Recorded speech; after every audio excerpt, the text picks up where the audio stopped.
V. Kalanidhi ji. Madam, thank you very much for giving me an opportunity to speak on the motion of thanks of the President's address, Madam. Madam, we all know it is customary that the President, though it is her address, we know it is not her views, and it is the views of the government which has prepared the speech for her. And so whatever comments or criticisms are made, it can be understood that it is not made against the Honorable President, and it is against the government which has prepared this draft for her. I can't hear you. Anyway, let me continue with this. Prime Minister. I'm actually surprised that not many senior ministers are here to listen to what the opposition has to speak about, Madam. This has been the problem where any time when the opposition members are raising some issues, neither is it answered nor is it reflected upon.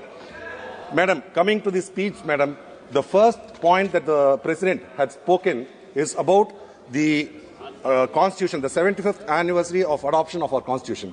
In that, we are talking so much about the Constitution, but it is sad to note the 17th Parliament and the 18th Parliament has not had a Deputy Speaker, Madam. Yes. The Deputy Speaker is a constitutionally provided post which has to be filled, and this government has, in the first paragraph itself, they have broken the Constitution where they have made it saying that you don't even have a confidence in having even one of your allies from either the TDP or the JDU to be made the Deputy Speaker. So I hope that the government will look into this and make sure that a Deputy Speaker is appointed for the Lok Sabha, Madam. And the next paragraph, what they're talking about, the Mahakumbh. Everybody is talking about the Mahakumbh, which happens once in 144 years.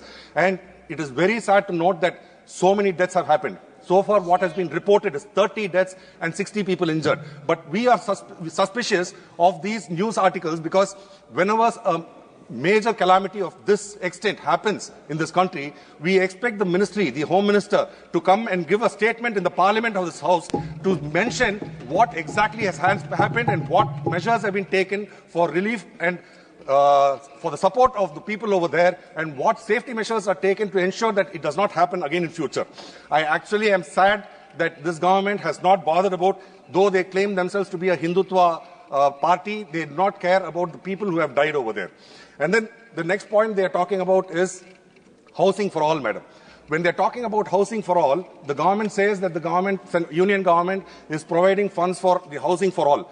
But actually, if you look into the amount of money which is being sanctioned, most of the amount which has been sanctioned is from the state governments, Madam. The state governments are the ones which are doing it. And if you note, the amount which is being allocated for the funds are not being utilized because only in states, in southern states or developed states, where these funds are fully utilized, and most of the other states are not utilizing it, and these funds are going totally wasted, Madam. And the government is also talking so much about trains, the Vande Bharat, and so many other trains that this government has launched.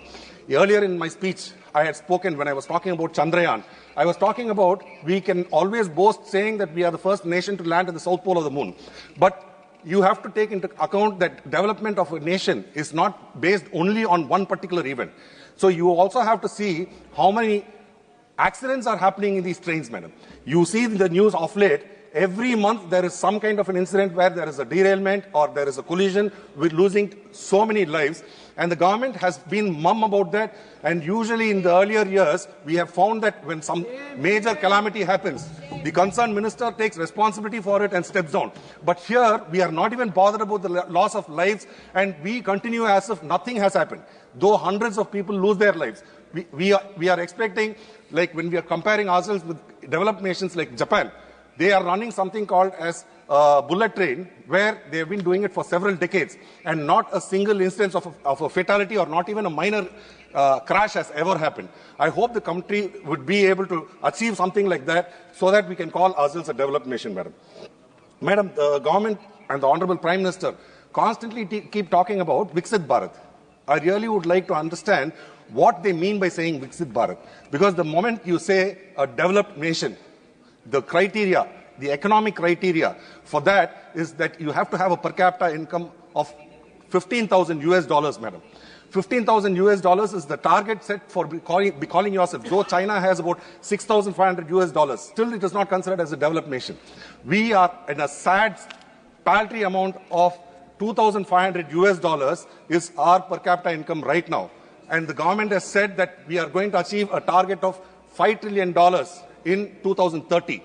Even if you do achieve $5 trillion, your per capita income will only be $3,250, madam. So when you are talking about this, I cannot understand how you can say that we are working towards a Viksit Bharat. The main problem, what we are facing now, is our Honorable Prime Minister has always been saying, make in India. When you say make in India, you only can become a manufacturing hub, madam. The present requirement for the whole world is to think in your own country, to be able to think and come out with some kind of intellectual properties. If you look at the largest companies which are performing, madam, hardly 5 minutes, madam. Madam, if you are looking at what amount of development and growth happens in developed nations, it is not because they are making it in India. If you look at the developed nations, most of the manufacturing has been exported to other countries like China, Indonesia, India, Vietnam. But those people are working on things like Facebook, Instagram, Twitter, which generates a lot more revenue.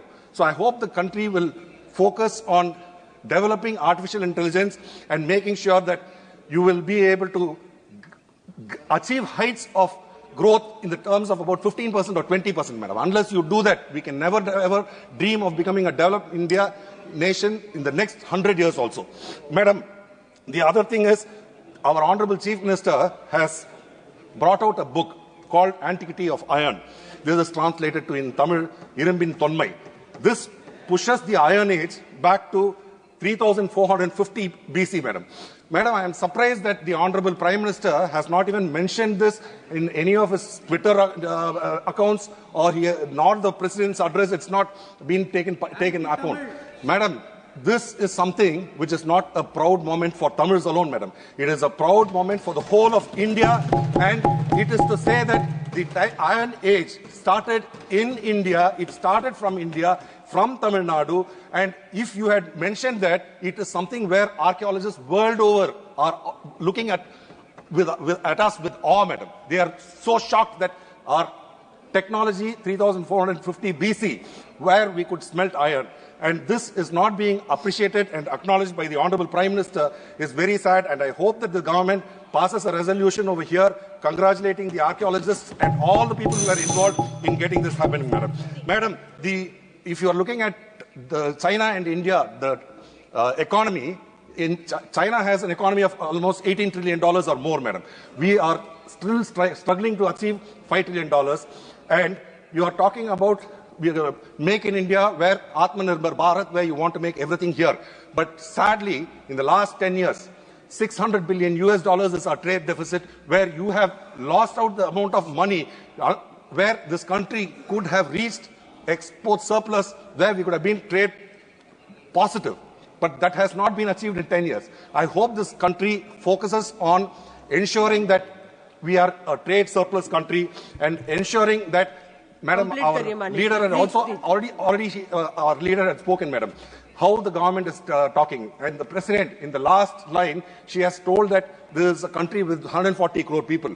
But the government is not behaving such way, madam. Madam, the government has ensured that the minorities, the Dalits, and the other communities are all oppressed, where you are treating as though India is consisting only of a country of 60 crores, and you are neglecting all of them. And I'm hoping that you will be able to rectify that, because if you are talking about the Islamic community, 20 crore people, when you talk about bulldozers, you are pushing them into a brink where you are inciting their emotions, which is not healthy for this nation. I hope they will stop with this, madam. Thank you very much.